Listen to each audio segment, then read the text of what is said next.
26 çekdarên dinên Sûriyê di şerê li Qerebağê de hatin kuştin rewangeha Sûriya mafê mirov belav kiriye. Di 48 demîjberên borî de 26 çekdarên Sûrî di şerê Qerebağê de hatin kuştin ku vê yekê hejmara çekdarên opozisyonê ku di wê şerê de hatin kuştin digihe 107 kuştiyan. Rewangehê amaje bû yekê jî kiriye ku heta niha nêzîkî 1405 çekdarên Sûrî gihane Azerbaycanê. Niha bêtir ji 400 çekdar ji komên yên Sultan Murad û Hemzat xwe ji veguhestinê re amade dikin.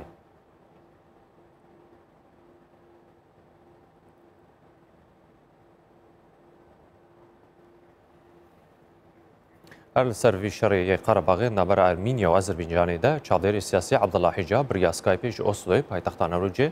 di gel Medeyê dimête baş be. Kaka Abdullah destpêkê ev pirzgirêka ya Qerebağê herêma Qerebağê ji bo destpêka notan û herfandina Yekîtiya Sovyet vedgere çima niha ev şer carek din hatiye holê rola Tirkiye berjewendiyê na divê pirzgirêka vê dawiyê de divê şerên hadî çi ye? Dem baş silav rêz bû bînerên hêşa. Ez bawerim beşek vedigere ser rola Tirkiye divê pirsê de. Ew rastiyek ku devan sî salên davîn de navbera her du welatan netfaqê çêbiye şer çêbûne levdan çêbiye. Lê divan salên davî de siyaseta tundajû bêjin zêdetir destêberdana Tirkiye bûye heger ku her derê hemû welatên dewlber ajava û nakûkî çêbin. Azerbaycan guman divê denîne ku dixwaze herêma Nagorno-Karabakh dubare bixebin kontrola xwe. û vê dawiya ez bawerim signalê vekirî ji Tirkiye re hatine ku Tirkiyeyê bi awerek eşkere piştgiriya wan bike. Ji ber hindê ku Tirkiye dixwaze bi awayekê kartên ku di dest de ne bi awayekê bilîze ku hem bala Rûsya bikêşe û hem jî Amerîkayê bitirsîne ku zêdetir piştgiriyê Tirkiye bike, piştgiriyê siyaseta Tirkiye bike. Siyaseta Erdogan wê de ku zêdetir provokasyonan bike ku zêdetir piştgiriya navnetiyê dest bixe û nîşan bide ku rola Tirkiye giring e û ciyê Tirkiye li herêmê jî giring e. Belê bêguman tên askirin li Tirkiye dibêjin du gelin yan jî geleke li du welatan behsa Tirkiye û Azerbaycanê tê kirin. Avaya ji aliyê siyasî ve dixwaze pişta Azerbaycanê bike. Lê ji aliyê aborî berjewendiya Tirkiye çi ye? Duî şerî de yan jî ku ew herêmaya vegere ser Azerbaycanê. Ya ku niha Erdogan dimeşîne nasyonalizmekê herî berçavteng e, nasyonalizmekê herî tund e, bona hindê ku piştgiriye li welatên ku Tirkiye de dijîn, Azerîtê de dijîn bi dest bixe. Berjewendiya aborî Tirkiye li herêmê hene ji ber ku Tirkiye hem dixwaze ku bi awayekê garantiyekê bide Azerbaycanê ku dikare newta xwe bi rêya Tirkiye re derbasî bazarên cîhanê bike rêyek kurttir e û rêyek emîntir e jî bû wan. û li hemî girîngtir eger bê û Tirkiye bikare be ciyê xwe li wê herêmê bihêz bike û sunûrê Azerbaycanê derbasî bêjin sunûrê xwe bike bi awayekê ku herêma Nagorno-Karabakhê cêbistine û dawiyê de yê mesela Laçînê bê pêş bi awayekê ku ihtimal heye hewl bide ku sunûrê Laçînê zêdetir ke ku devre Laçînê jî bi awayekî zêdetir bêjin bikeve bin kontrola wan. Di rewşeke sade êdî xeta girêdana bêjin rêya girêdana Azerbaycanê bi bazara cîhanê bi rêya Tirkiye re derbas dibe. Tirkiye neftekê belaş bi destê xe, Tirkiye gazekê belaş bi destê xe û li hemî girîngtir Tirkiye nîşan dide ku di cîhana bêjin Tirkî de cîhana welatên Türk ziman ya bêjin Azerî ziman di herêmê rola pêşengîtiye bilîze. Di rewşeke sade Tirkiye dixwaze nîşan bide ku hem bo Rûsyê dikare bibe hawpêmanekî baş ji ber ku bi xwe ve girêdayî şeş welatên dinê ya pênc welatên dinê Türknişîn û bi kêmî 20 milyon Azerî Îranê bi xwe ve girê bide û li gul vê siyasetê bikin. û bu Amerîkayê bide nîşandan ku eger bê û Amerîka zêde guh nede Tirkiye eger bê û zêdetir Amerîka bêjin Tirkiye ya Ewropa Tirkiye piştguh bixe Tirkiye bijardeyên din hene. Sê welat kar li ser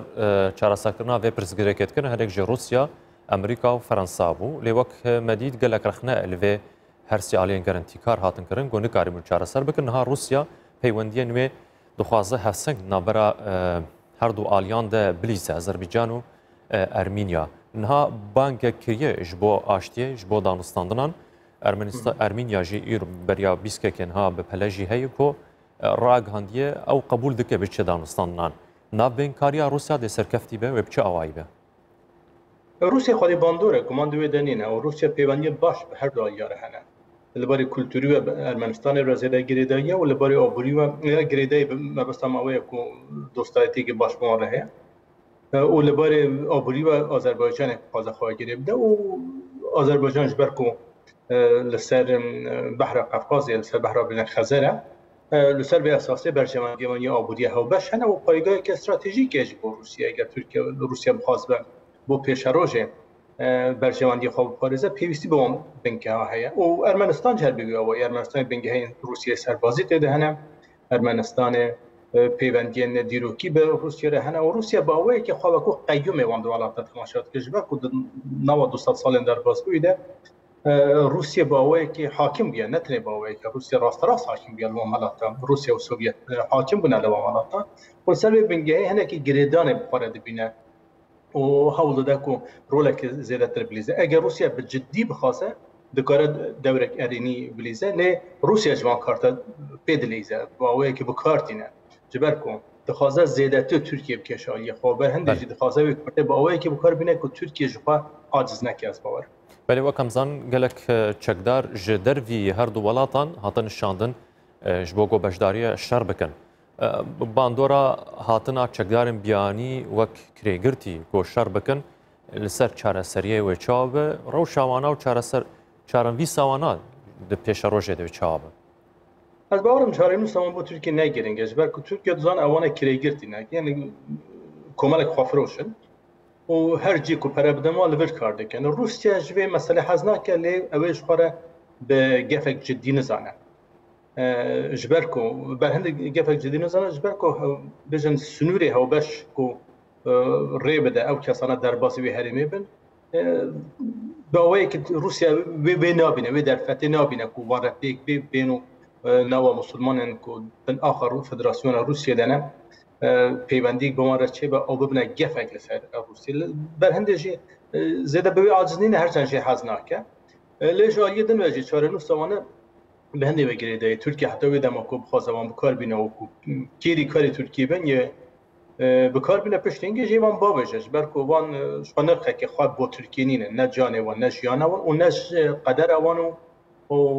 استراتژی و حتی ایدولوژی وان دگل کو هنده گریدان وانی دینیش هبن گریدان وانی ترکیش هبن ترکیه وان بکو امرازه بکارتینه امرازه کو بکارتینه و دابشه گلک اسفاس برس عبدالله حجاب چادر سیاسیش اصلوش نروجه تمارو خوش